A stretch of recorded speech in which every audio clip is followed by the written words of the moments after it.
I've been perplexed in my life by this promise in Isaiah 58. You know, the prophet is speaking to the people of God and saying, I don't want your spiritual worship songs. I don't want your festivals. I don't even want your good behavior, your sacrifices. What I want is I want you to share your food with the hungry. What I want is for you to welcome the stranger. What I want is for you to give dwelling to the lonely, to welcome them into family. What I want is for you to spend yourself on behalf of those who don't have. That's what I want.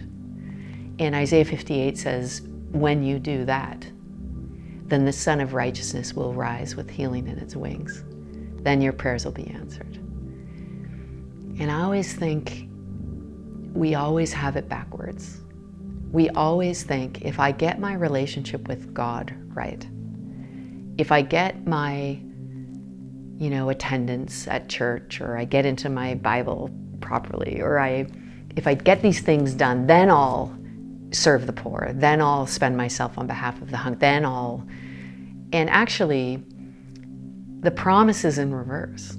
I mean, I'm still trying to figure this out, but it is not if I get myself right, then I can help other people. It's literally, as you help other people, you get yourself right.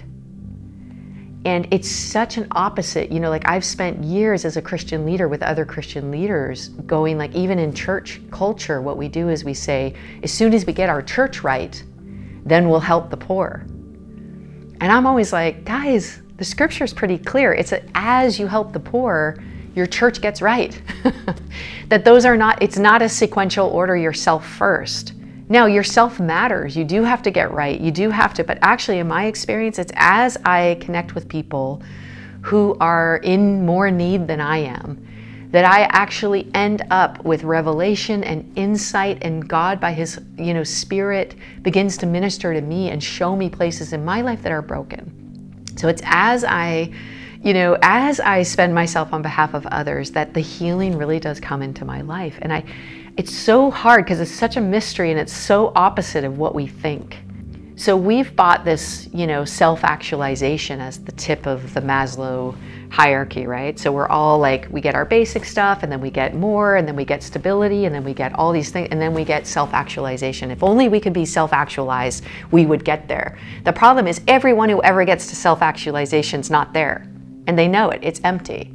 So like I just climbed Mount Kilimanjaro. It's one of those, and I love adventure, and I'm always doing it. But I'm telling you, to climb Mount Kilimanjaro as sort of an act of self-actualization is empty.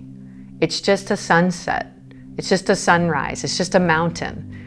It's just like, oh good, I'm good at climbing. But I did it with a group called World Vision. And why we were doing the mountain was not just to challenge ourselves, but it was actually to raise consciousness and awareness that there are people living around that community who don't have access to water, who are dying of hunger, who are malnourished, little kids who don't have a future.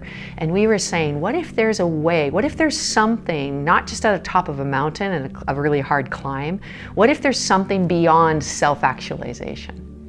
What if there's beyond self-actualization is others, and is spending your life on behalf of people who don't have as much as you, and in so doing, there's something that fills you. It's the Son of Righteousness rises with healing in its wings, not just for the people you're trying to help, but for you too.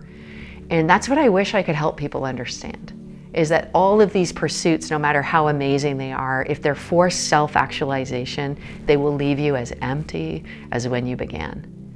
But maybe there's something beyond that. Thank you so much for watching. We hope this video has blessed you.